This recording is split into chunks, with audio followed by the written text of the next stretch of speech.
So hello again. Tonight we're going to talk about vanishing stars. And I have a definition of what I believe evidence of vanishing stars is. So we'll get into that. So what does it mean for the star to have vanished? So I'm not counting stars that were there, then not there, then there again, because that could be any sorts of problems with the observation is didn't get it this time, got it before, didn't get it this time. Oh, we got it again. Or not there, then never seen again. Like, that could have been a spot on the optics. The only telescope that saw it was that one. Another telescope at the same evening looking at the same thing didn't see it. So it could be something local. Now, some of this content, as we go along, may seem familiar to an earlier presentation I did on black dwarf stars. And yes, there is some crossover. But this is a new update that has content from social media postings that I've been reading. Anton Petrov actually had a YouTube video on it. It was pretty good. So I borrowed from him, and other people were also doing the same story. I didn't check to see if they were doing it in alignment with him or they were reading it from some thing that bubbled up and then they all, but it's in the social circles of media. So I said, okay. But the actual article comes out of the 1950s. The US Naval Observatory was collecting observations of stars, as they're apt to do, because they're a creator of star catalogs. The Naval Observatory is actually on the East Coast, but Palomar is in California on the West Coast. But the USNO is an organization, and they use different telescopes in different places to take survey images. And this was in the 1950s. So guess what? No digital cameras. This was photographic plates, as in pieces of glass with photographic emulsion on them, taking black and white pictures of star fields. And then they would measure how big the star field was in angular measurement. And then they would digitize the plates. So in the 1950s, they had plates.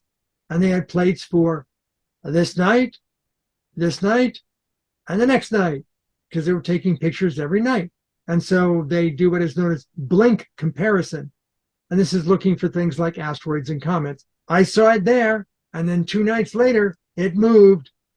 It's still there, but it moved, and therefore it's probably an asteroid or a comet. So it's good for finding stuff in the neighborhood that we want to keep an eye on. But also it's good for, oh, we now have better emulsion. I can see dimmer stars. Look, I've seen stars I didn't see before. This is not one of those cases.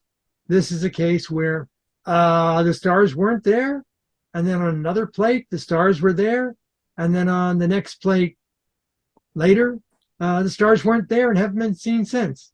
What they don't tell you is in the late 1950s, what were we doing out in the Southwest? We were detonating nuclear warheads for testing purposes. And this could have been fallout that fell on the optics of the telescope. And everybody knows that a little bit of radiation from some subatomic particles can expose film.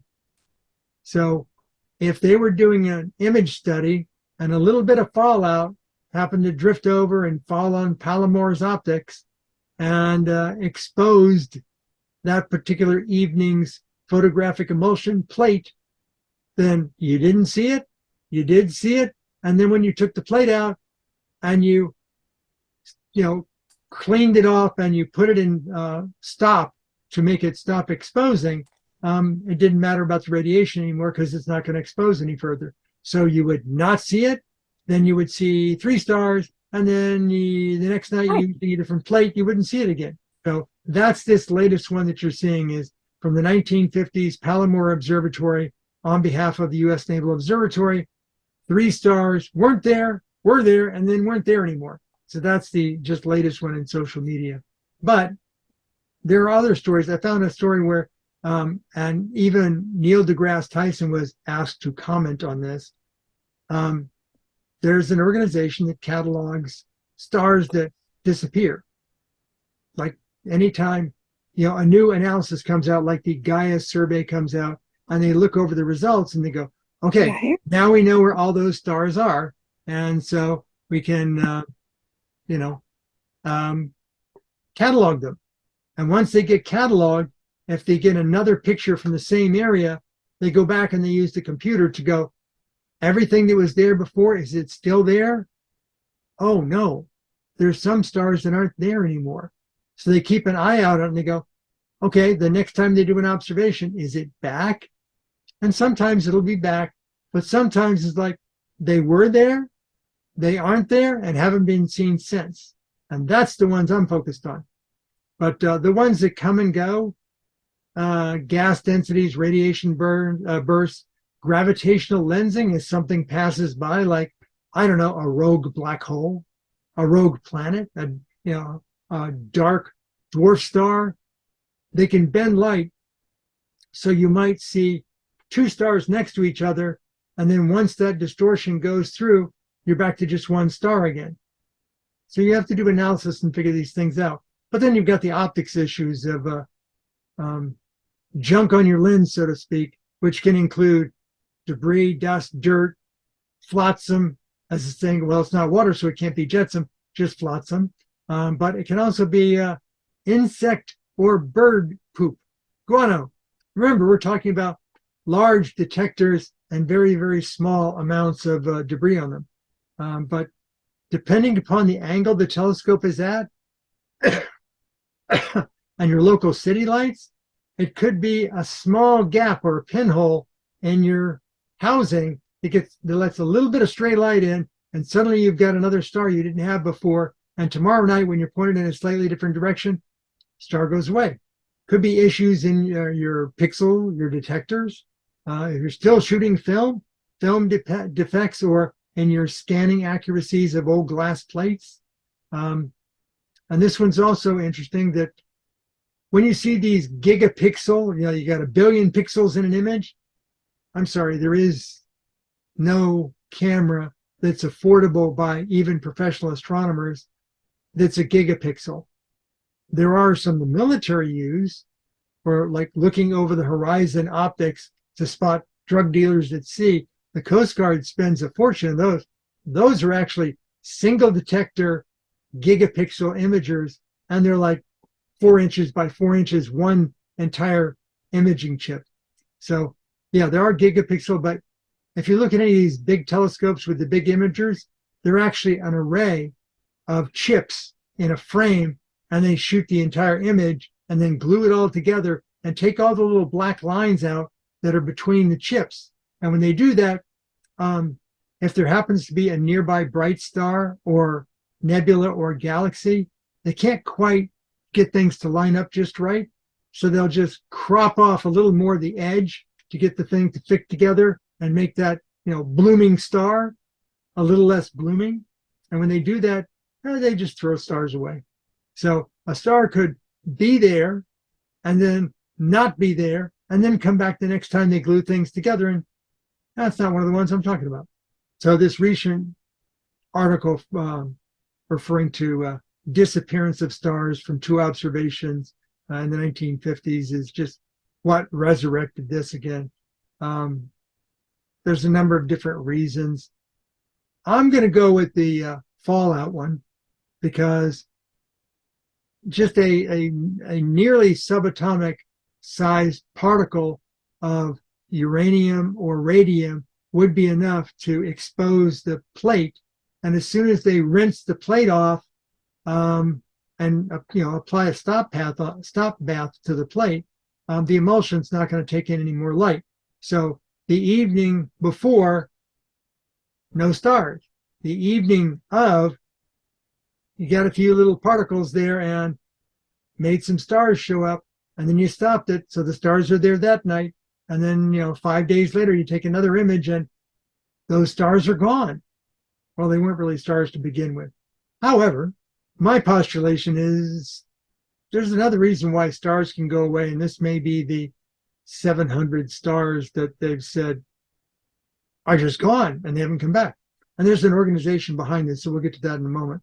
Stars that were there for some time that were really far away may now be too far away given as the universe expands, at some point their light just won't reach us.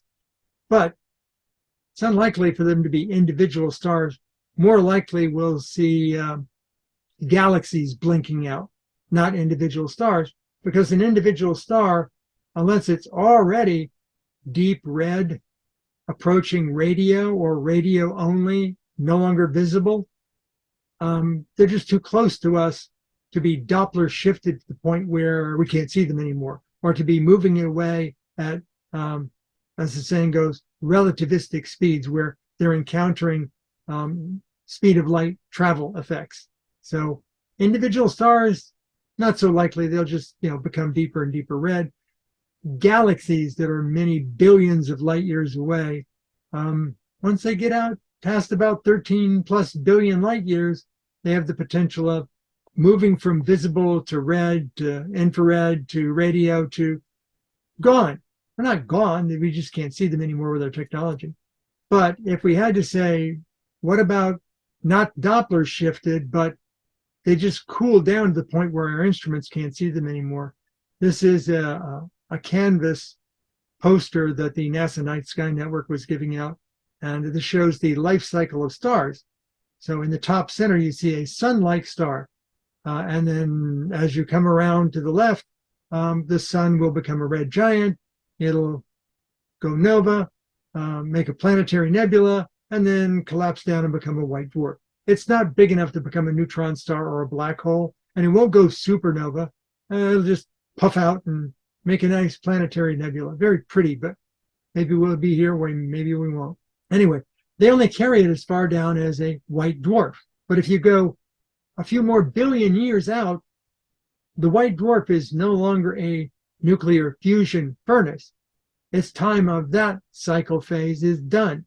So it's going to get colder. It doesn't get colder immediately, even in the cold void of space, because it was pretty hot. It used to be a nuclear fusion furnace. So it's going to be a white dwarf. A few billion years down the road, it may not be so white, so broad spectrum. It'll be maybe a little more white with some infrared and some radio. So stellar degeneration. It was a fusion reactor, ceases fusion, supernovas, planetary nebula, white dwarf. Eventually it becomes a little less hot. Maybe it's a little less white, a little more red. And then eventually it gets a little further along, and now it's not visible red, it's only infrared. And there's a number of infrared bands, so it can get more and more infrared, longer and longer wavelengths of infrared. It can go from near infrared to mid infrared to deep infrared or far infrared. And if it gets to far infrared, we may not be able to see it anymore, except with certain instruments that we don't really have a lot of. Certainly not on Earth, but even out in space. If you looked at the instrumentation aboard the James Webb Space Telescope, it can do near infrared and mid infrared. It can't do far infrared. There's no instruments for it. Well, the Hubble Space Telescope does have a little bit of far infrared. So Hubble can see down further. It can't see dimmer because it's in Earth orbit. And it's only 2 meters across. So JWST can see dimmer, but not lower frequency, longer wavelength. Well, what happens when it goes from far infrared to the next step down? Now it's going to be radio, and it'll start out in shorter wavelengths, microwave, things like that. But there's lots of billions of things in the universe, and not all of them are the same age. Some of them are more than 13 billion years old. Well, what happens if it was an early star and it's not redshifted beyond our ability to have instruments to observe it, but it's so old that it's now dropped into longer radio wavelengths. And some of that radio we may not be able to receive from below the atmosphere of the Earth. And since we don't understand all the points on that curve, we don't know how fast the descent is, because once it starts cooling down, no fusion furnace going anymore. Once it starts cooling down, it may go, red for a long time, near infrared for a long time, mid-infrared for a long time, and then it may go faster into far infrared, microwave, and it may get out the bottom of microwave even faster, but we don't have enough data to know what the speed of that curve is. So white dwarf stellar remnants, we actually have information about some of these things, but they're too new in the vernacular of deep space astronomy, new as in only a few million years old. But we know that Sirius B is a white dwarf stellar remnant. So it's already ended its days as a fusion furnace. This is Sirius, the brightest star in the northern hemisphere, is actually multiple stars, and Sirius B is a white dwarf. So as a white dwarf, it's very hot. It used to be a fusion furnace, very hot, produces white, so all colors. As it cools down, it's going to go into infrared state and then eventually radio. Just remember that we didn't even know how infrared in astronomy worked until the early 1900s.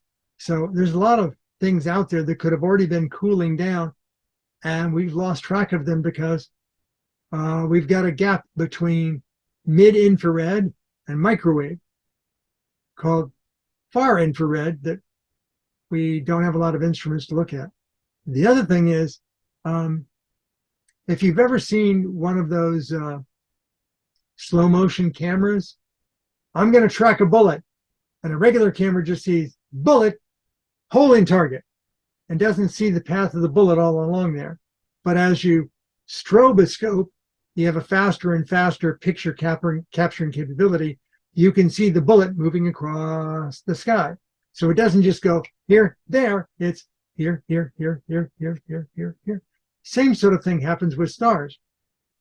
If you have a star that's part of a binary system, and that star got ejected from the binary when its partner went nova, when the planetary nebula was formed, it could have ejected its smaller binary partner, and now it's a free-running rogue star, and eventually it itself is going to become a white dwarf because it's too small to become a neutron star or a black hole. So you have a white dwarf flying through the sky. Now, comparatively speaking, flying through the sky it could be going 1,000,000 miles an hour, and deep out in space, you're still seeing it move like a pixel every 10 years because it's that far away.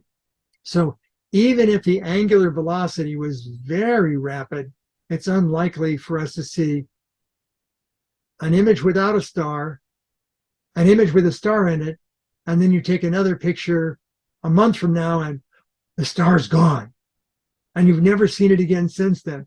Well, if the angular velocity across your view was very fast because the star was much closer to us and moving with a high velocity, then you may take a picture over here, see the star go through, and then you don't see it ever again because the star is now over here.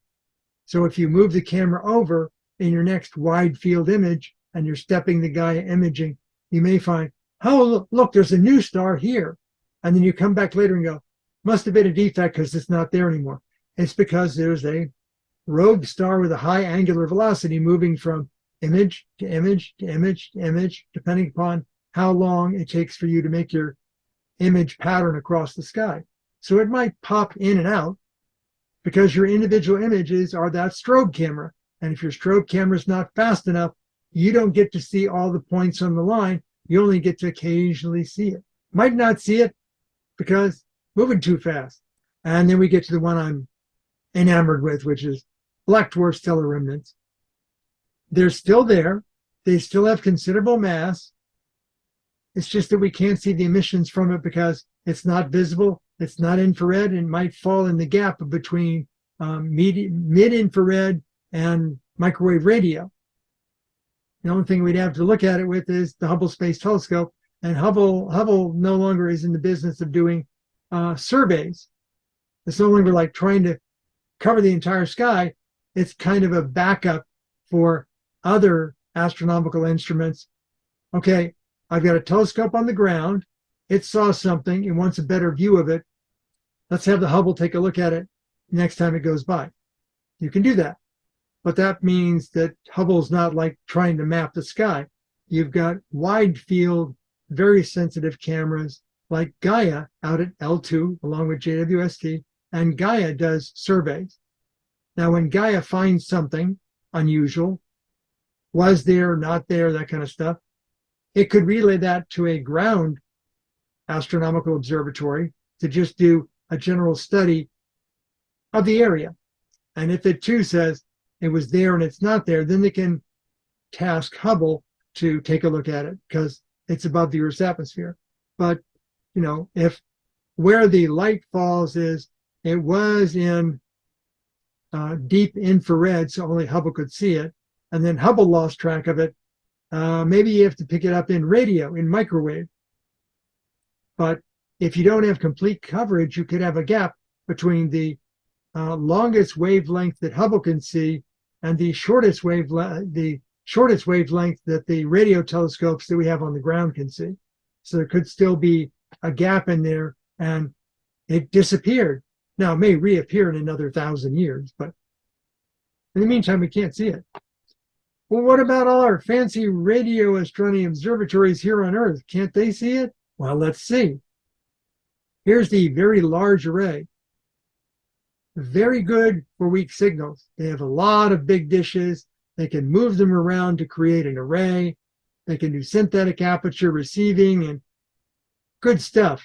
So if infrared is 0.7 to 1.3 microns, and most of that is blocked by the Earth's atmosphere, then if you get down into VLA, 5.5 to 7.5 microns. Okay, the wavelengths are getting a little bit longer, but what if it's just, let's say, 8 microns or 10 microns? It'll fall below and be a longer wavelength than the VLA can actually detect. So if something falls below deep infrared and goes cruising right through that very narrow microwave range that VLA can see, sounds narrow, like 1 to 50 gigahertz. Sounds really wide, but since we don't know all the points on the curve, we don't know how fast a white dwarf falls through out the bottom of radio. So I think it'll probably be not a good observing instrument for looking for black dwarfs. What about ALMA, the Atacama Large Millimeter Submillimeter Array? I'm sure that one's even better. No, not really, because 0.7 to 1.3 microns, infrared, 5.5 to 7.5. Gee, that sounds pretty familiar. Yeah, anything longer than that's going to be blocked by the Earth's atmosphere. So even ALMA, with all its telescopes, very much higher up, still not a good candidate. I'm sure the proposed square kilometer array, the newest and greatest, best off the bus, so to speak, stuff, yeah, they're going to get all the way up to 21.4 microns. So very low frequencies, but that's still radio. That's basic radio. 14 gigahertz. Yeah, you need to get lower frequency than 14 gigahertz. So it may be that the square kilometer array is also going to be a problem. But once you get down to those very long wavelengths, they may not be penetrating the Earth's atmosphere. So here is a wavelength chart along the bottom, and then visibility with 1.0 being maximum visibility. And you'll see that these different bands, I, J, H, K, L, M, you can see, think about it this way. We can see into space in the optical band. So if you look over here where it says optical, you can see that the curve comes way up close to 1.0, and there's a little section here, visible. That's in the visible range. That's optical wavelengths. So optical is very good. It's got a little bit of gap here, a little bit of gap here, and then you get down in towards the infrared. There's a gap here, and then when you get to the K band, it falls off a cliff and nothing comes through. Now, why would that be? That's because the particular wavelength fits inside of a water droplet. The moisture in the Earth's atmosphere actually attenuates or fully absorbs all the wavelengths that fit inside the water droplet. So if you've ever had that bad rainy or foggy day with your DirecTV satellite reception, and you really wanted to watch that football game, but I'm sorry, it just rained today. Well, there's nothing in physics that will prevent that from happening. They can increase your signal strength and see if that improves the problem. So what you'll see sometimes is somebody really complains and they're willing to spend the money, they'll actually put two receivers on the same dish, and they'll amplify between the two receivers to try and boost the signal, to take what little is getting through the raindrops and amplify it and give you a better signal to noise ratio. But why did the satellite TV broadcasters, who I'm sure they've got some people that know radio technology and physics, why was it that they picked that particular frequency? Because that frequency was cheap. It wasn't in the mobile phone auctions. It was available.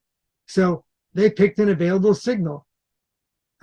Rain's not going to bother you that much. And then they found out that fog and rain and dense clouds were the Achilles heel of the technology. So over time, they made the electronics better, put in two receiver noses on the same dish, and problem kind of went away. But the problem is still there. And notice there's another one between the L and the M bands. It's just gazip. There's nothing coming through there. I don't care where your observatory is. You're just not getting in that frequency down to the ground from space. When you want to receive at that particular frequency, there is no Earth-based reception possible. For that one, you're going to need to put your radio telescope in space. So as I mentioned the Naval Observatory before, they track these things. If it's just high angular velocity and they watched it ... over time, they're going to rule those out. They're going to rule out, multiple observations where there was debris or weather or electronic transient errors. So they know how to filter out those things. But if there's a white dwarf that's been there and all of a sudden it's not there, if it did a neutron star or a supernova or whatever, that's going to leave debris. That's going to leave a remnant. But if it's just like, it's gone and you never saw it again, it could be that it fell off of our detector range and we're not going to see it. So there's an organization called VASCO, the Vanishing and Appearing Stuff During a Century of Observations. You got to love the name. So VASCO has been watching not just currently, but they went back and looked through all of those glass plates over the last century, and they saw stars that were there and then suddenly just were never there again. So their belief is that it must be advancing technology on those far off worlds that are making like Dyson spheres around stars and exotic stuff like that. But they didn't come up with a simple, like, what's the next step after a dwarf star in its evolution? Will it become infrared? Once it's infrared, will it become redder? If it becomes redder and goes into radio, what happens if it falls to a long enough radio wavelength that we have no equipment to detect it anymore? Could have been a disappearing star. So we need a bigger radio telescope in space. The U.S. Naval Reconnaissance Observatory, satellite number 26, is an advanced Orion Mentor signals intelligence satellite. This is a giant mesh parabolic dish antenna in space, and it's there to like pick up mobile phone signals of the bad guys. This is a dish antenna, your tax dollars at work, currently orbiting the Earth, geostationary, which means it's 23,000 miles out, and it's 330 feet across. Gee, that's a whole lot bigger than Hubble. Gee, that's a whole lot bigger than the James Webb Space Telescope. and it's a radio telescope, but it's pointed down at the Earth. So we're never going to be able to use it for radio astronomy. Aw. What I'm thinking is, gee, when they get done using it and the next more advanced one comes online, could we please get the government to like pivot it and point it outwards? And then we get to use it as a space radio telescope, still orbiting the Earth, kind of like the Hubble of radio astronomy. So yeah, this is what I'm counting on is you're never going to get the billions it takes to create a dedicated radio telescope in space. But since there's already one up there, flip it around the other way. Now, unlike, let's say, you have a KH-11 spy satellite that you want to convert into the Hubble Space Telescope, but the focal length is wrong. For the radio telescope, you just adjust the tuner, pick up a different frequency. So, yeah. So stars that have gone black, disappeared, were there, not there. They're still exerting a gravitational field. They're still very dense. They're denser than they were before, but not as much as a neutron star or a black hole. And it may still have exoplanets, moons, and asteroids around it. So it would be worth our while to look at these things as the oldest freestanding stars in the universe, radio stars at long wavelengths. So in conclusion, white dwarf stellar remnants are confirmed celestial objects. Black dwarf stellar remnants are theoretical celestial objects. We need to stop looking for black dwarfs in the infrared wavelength because they've already gone through that. Start looking for them in ever lengthening radio wavelengths, so lower and lower frequencies. If you have like VASCO looking for data sets of stars, identify black dwarf candidates. Once you discover one that's approaching, no longer visible status, watch it. See if it, because you can make measurements that are a little bit dimmer, a little bit dimmer, a little bit dimmer, and you can watch that curve. You can get points on the curve, much as we're doing with Betelgeuse. Betelgeuse is like, gonna go supernova any day now, and all they're doing is they're watching the brightness curve on it, and what they don't tell you is that Betelgeuse is a variable star and will normally go bright and dim over a cycle, but these are gonna go dim and never gonna get brighter again. So, once we find one of these suckers and we confirm it, it's going to be billions of years older than the Earth. And if we look for exoplanets around them and we find ones of the right size and we, can detect their atmosphere spectroscopically, we may find signs of life.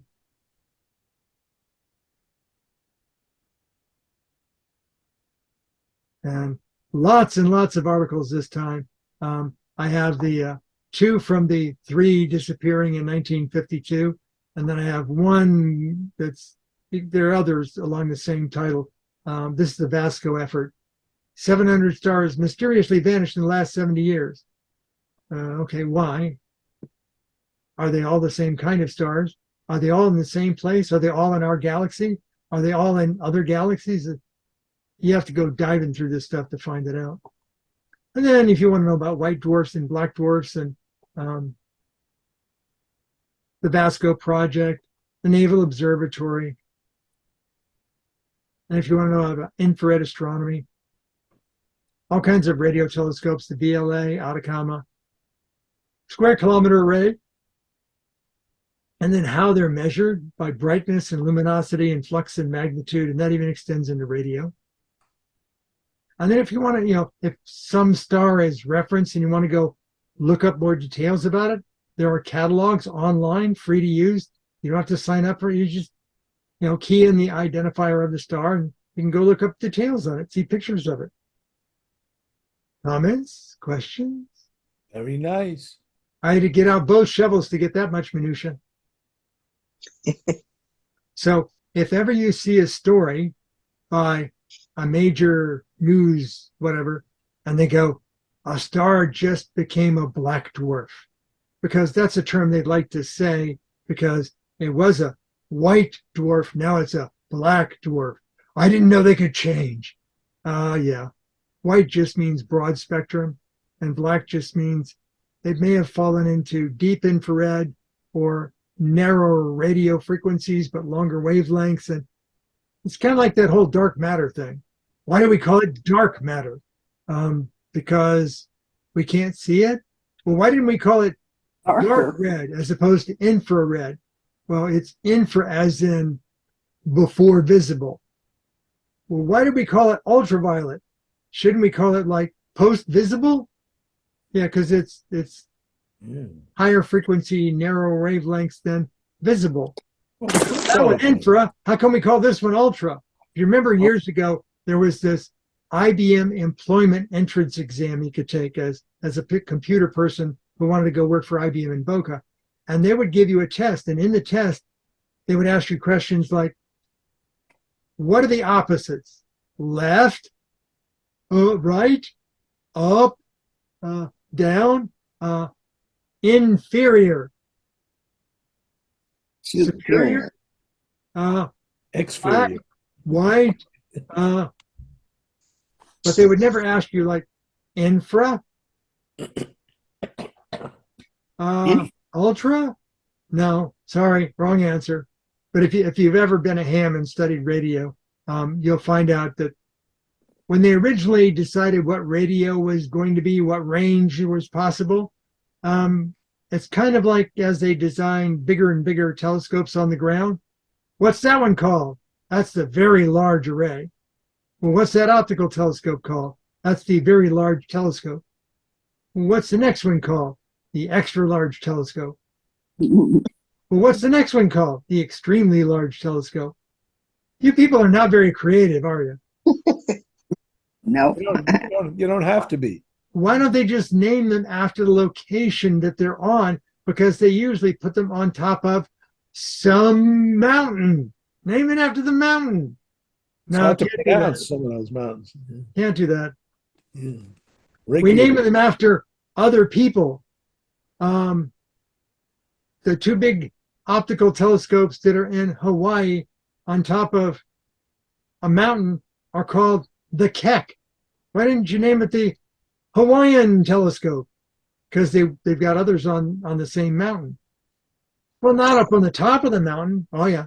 So if you ever look at on Google Earth the Keck, you'll see the two giant Kecks, and you'll see a bunch of little telescopes because you have a critical mass of people and infrastructure, power, accommodations, bathrooms, showers, and it's meaningful to spend the extra dollars to put like a 50-foot diameter optical telescope right alongside the Kecks because you're up that high, you've got the infrastructure. What's the extra cost of putting it in there? Chump change compared to, leveling the top of a mountain and making it even higher. So they'll put it there. But when it comes Well, to... at least we don't have the MetLife telescope and the Hard Rock telescope. And there is actually a cruise line that has observing events on the top deck of the cruise line, on the top deck of the cruise ship. The problem is there's so much light coming out of all the cabins that if the humidity's high enough, it spills over and illuminates the sky, so the people wanting to be on the cruise for astronomy won't get any better view than if they were in downtown Miami. So, yeah. Is a ship steady enough to use a telescope on the top deck? That's a good question that was solved a long time ago because the U.S. Coast Guard actually has shipboard astronomical instruments, and they have an oil bath that they float the telescope in. So as the ship is rocking, the telescope's sitting there level. Ah. And remember Sophia, the Stratospheric Observatory for Infrared, Yes. the big 747? Yeah. There was a telescope on board, but air turbulence was making the plane do this. So what they had to do was, when they were observing, they took the airplane out of control of the pilots and gave it to the telescope mount. And the telescope mount would fly the airplane to keep the telescope level. And the telescope was in a pressurized oil gimbal. So it was real funny. Helen had a video of this when she was on Sophia. She was on Sophia, not really feeling any turbulence, and she pointed the video camera at the back end of the telescope, and the telescope looked like it was moving all over the place. The telescope was sitting still. It was the plane that was moving. So yeah, we have mechanisms for stabilizing these things. Yeah, but it seems unlikely a cruise line is going to pay for that kind of technology. They wait for a calm night. I don't know. Yeah. I just Dead saw it as calm. they don't know what they're offering. It's going to be a gimmick to try and draw people to that cruise line. Mm. And when you don't see other cruise lines doing the same thing, you know it's not a winning combination. Yeah. There were hotels on Fort Lauderdale Beach that said, we'll pay you a couple of $100 to every month during the full moon come out to the restaurant at the hotel and let people look through the telescope. And I said, you know, the full moon's not really the best time to look at the moon. It's kind of Right. washed out. No, we want to look during the full moon. I said, you know No. that the moon's not always full and visible at night. Sometimes it's full and visible in the daytime. Well, that's not going to work. Or it's South Florida in the summertime. You know, many days the clouds are completely overcast and that night you won't see the moon at all. Was there anything you can do about that? No. So it kind of like, never mind. I even tried explaining to the hotels, these are multi-million-dollar hotels, how little it would cost them. I would be willing to train a couple of members of their staff to just, you know, you guys buy for about $1,000 a reasonable telescope, put it out on the, you know, the balcony or wherever, put a tarp on it so that rain wouldn't get to it. And then when it's a nice night and the moon's out there, you pull the tarp off. You have, you know, of 3 employees, at least one of them is going to be on shift, and you have them just point the telescope at things and keep it tracking. And it was an amazing response. They said, what about their regular job? You're right. They would not be able to take restaurant guest customers' orders while they were fixing the alignment of the telescope or running over to put the tarp back on because it started to rain. Never mind. Best laid plans of mice and men, and what do men have to do with it? You remember that? Oh. Hitchhiker's Guide to the Galaxy. Oh, yeah. Remember, they blew up the Oh. Earth to make way for a galactic superhighway, and then when they Yeah. realized, oh, the Earth was our supercomputer, we're going to have to build its replacement. So they built an exact replacement, but what they found out was the Earth was built by mice to begin with as a part of the supercomputer. So when they say best laid plans of mice and men, the more advanced extraterrestrials said, mice and men, what do men have to do with it? Okay. I've got That's it. nothing more. So, okay, I'm about to stop recording. Anything Okay. anyone wants to say before I stop recording? No, thank you.